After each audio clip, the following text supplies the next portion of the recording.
be one, true dveikus, to be connected and cling on to someone, become one, that can really only be if you were one to begin with.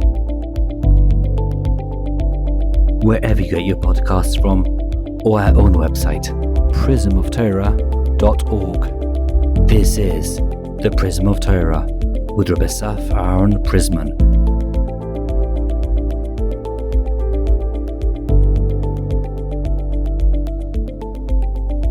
Shalom uvracha. I would like to share with you something in Parshas Vayikra, a very unique, deep idea that my dear friend, Reb Ari Clapper, said over to me. I want to build upon it, and Mirza Hashem connected to Purim as well. So a very innocent-looking pasuk in our parsha, Perek Beis, pasuk Yud Gimel, says that the korban mincha, the sacrifices, will always be salted. And Rashi over here quotes a midrash that you could see in more depth in Rabbeinu Bechaye, and he says the following midrash, that we know in the second day of creation, HaKadosh Baruch Hu took the water, which was one big body of water, and split it into two. One stayed on earth, and the other went up to the Shamayim to be under the Kisei HaKavod of HaKadosh Baruch Hu. So went up to be closer to Hashem in a certain way of speaking. And the waters in the bottom were upset.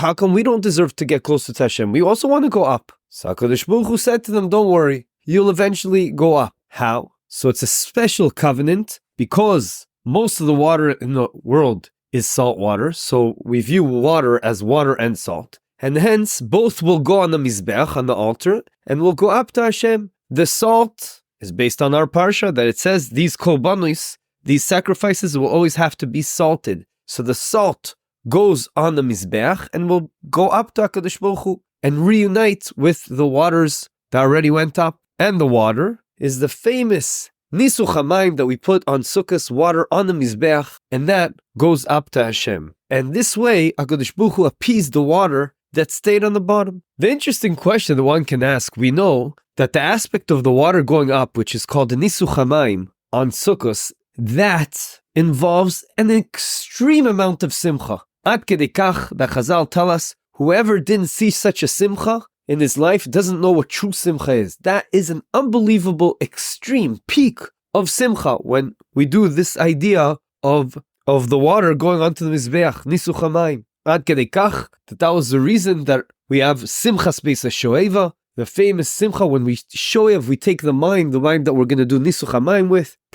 And Be'emet the Mefarshim ask, what is such an amazing Simcha over there? So the different answers they give, one of them being that there's Ruach HaKodesh involved, but perhaps we're going to say a different idea that will open the door to all kinds of other deeper understanding of what true Simcha is. There's a very interesting Ramban. The Ramban, all the way back in Parshas Bereshis, when HaKadosh Baruch Hu created Adam HaRishon, in Perek Beis Pasuk Kaf Daled, Kaf Gimel, Kaf Daled, it says that HaKadosh Baruch Hu, the way He created Adam, He created him as one unit, and then He took a piece of him out, one of his bones, as it says, Etzem Atzamai, and He created Chava. And the next pasuk says, and hence it's very appropriate that when one gets married, he leaves his original family and is davak be'ishtoi, and he clings on to his wife, and they become one. The Ramban says a very deep idea, and he says, true connecting to be one, true dveikus, to be connected and cling on to someone, become one, that can really only be if you were one to begin with. And that's why Soif Maaseh b'machshava tchila, HaKadosh Baruch Hu created Adam and Chava as one entity. Then He split them and then they reconnected, because this is the way you have a true connection to the level of dveikus. And that indeed, says the Ramban, was the difference between man and the other creatures or creations that Hashem created, because there isn't such a concept as the same male and the same female as opposed to in the Adam, in the normal way. I'm not talking about the world we live in, that a lot of things are upside down from the way they normally should be. And hence, there's one man, one woman. And not like the animals, that there could be man, different woman, different female, male, etc. And if we put this Ramban together with the Maharal says that is the reason, because of this dveikus, this special connection, that they become one, that yields and gives a result of true simcha. When you reconnect and reunite, meaning there's an extra element of Simcha when something was one, it had a certain yichud, they were together, then it split and reconnected. Wow, that gives an extreme level of Simcha. Open brackets, and just for brackets, the whole world that Hashem created explains to us the Arizal. He explains that Hashem on purpose had shviras hakelim, he had to break certain spiritual entities so that Bnei Yisrael, Klal Yisrael, al yedei the Torah and mitzvahs, they reconnect, and that reconnect those broken entities, spiritual entities, and that in itself has a ripple effect of causing shefa, abundance of unbelievable joy and shefa and bracha and blessing to this world. Not only to the Jews, to the whole world. And that's why the whole world, what the events happen in the world are thanks or unfortunately not thanks to Klal Yisrael, the way they're behaving. Close brackets. Mimele, we can understand now what the true Simcha is all about, because Nisuch HaMayim, right now, our action of doing Nisuch HaMayim is now getting the waters to go back up and return and be reuniting them with the original waters, the other half of the water that went up already in the second day of creation. The chiddush over here that my friend Rabbi Ari Clapper wants to say is that the emphasis of the Midrash, you would have thought, is the waters on the bottom say it's not fair. We also want to go up. Hashem says he appeases them. Don't worry, you're also going to go up. But right now we're looking at from a different dimension, and we're saying they really want the state to be one. And right now Hashem lets us do certain actions like salting the korbanos and like doing this Nisuch that will yield a result of reuniting something. When you reunite something, that is a very high level of Simcha. As we said, you see the same in Chassid and Kala. Those neshamas were split and now they reconnect. And that reconnection gives an effect of an amazing abundance level of Simcha, as is hinted in the brachos, the Sheva brachos for Chassid and Kala, Sameach tesamach, etc. Kesamecha began Eden.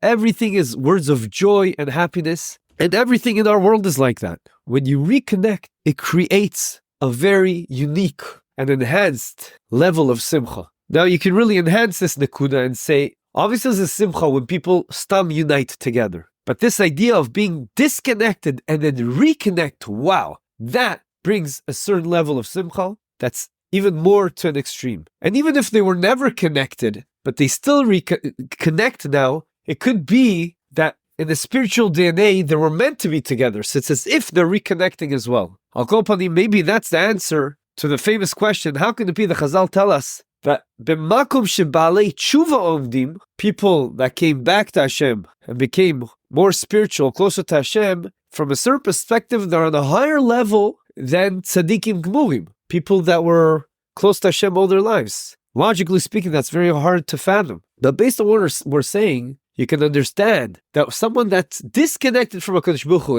is returning to him. Wow, that reconnecting, rebinding, that level of Simcha is something that tzaddikim weren't able to create, and it's not their fault, of course. But yes, nonetheless, the reality is that this is a special level of Simcha. Wow, reconnecting Kadosh Baruch Hu. Now, what does this have to do with Purim? So I would like to suggest it has a lot to do with Purim. Because if we look closely at what happened in Purim, first of all, there's a disconnect between us and the Kadosh Baruch Hu. The Gemara asks, why did we deserve the Gzeira that Haman put on us? And one of the answers is that because we enjoyed that Suda. Why did we go to the Suda that Achashverosh tried to persuade us to go to? We know that there was a lot of Tumah in that Suda without getting into details. It could be that all the food was kosher, but at the end of the day, the fact that we're sitting with them together, enjoying the food, and we all know and can imagine the extremity level of impurity things that were happening there, and the Mepharshim speak about it in depth, and yet still, most of the people went there. That is the biggest disconnect between us and the Kodesh Baruch Hu, through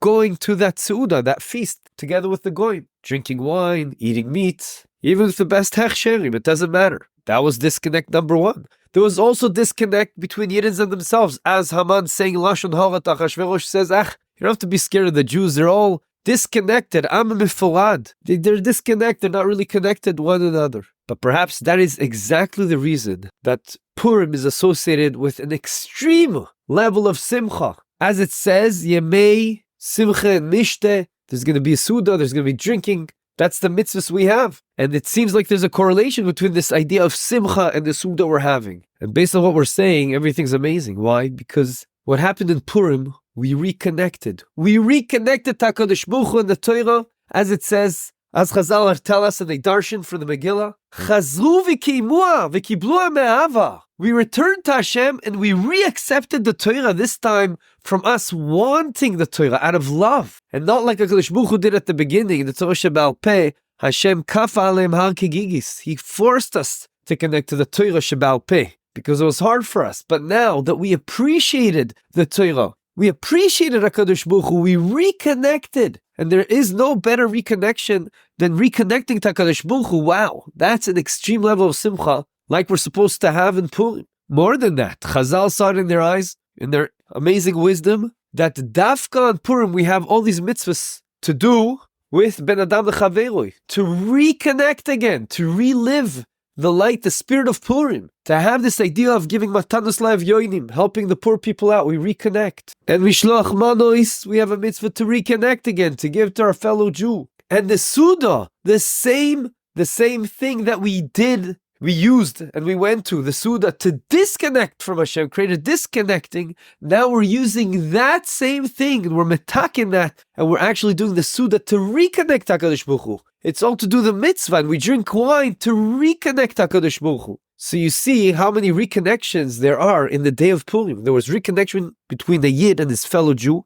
and there's a reconnection between us and HaKadosh Baruch Hu and the Torah, because we know originally we're all one. HaKadosh Baruch Hu, like Chazal tell us, Kutsha Brichu, Oraisa and Israel are one. The Torah, HaKadosh Baruch Hu, and Klal Yisrael are one. We're all connected with our neshamas to each other and to HaKadosh Baruch Hu and to the Torah. And that's why, if anything, perhaps we should call Purim also the day of unity, of reuniting, a reunification between us and our fellow Jews and the Torah and HaKadosh Baruch Hu. And that creates an amazing level of Simcha. And hence, we should take this Heilige day coming up, Purim, reconnect to one another, and Davka send Mishloach Manos to the people. We used to be very connected, and because of whatever reason we're less connected. And rekindle that spirit of rebinding one to another, which is the best way to create Simcha and Bracha in the world, Yiratzoin, that through reconnecting to one another in HaKadosh Baruch Hu, which is the most important, will bring down Shefa that will protect Klal Yisrael and will bring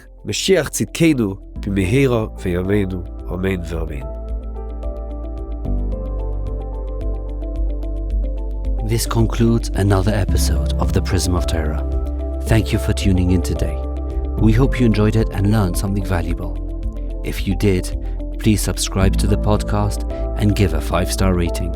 You can also find this podcast wherever you get your podcasts, or our own website, prismoftorah.com, where we have a full archive of all our past episodes. We would like to thank Yona Vefa for the recording equipment and Eli Podcast Productions for handling all our post-podcast productions.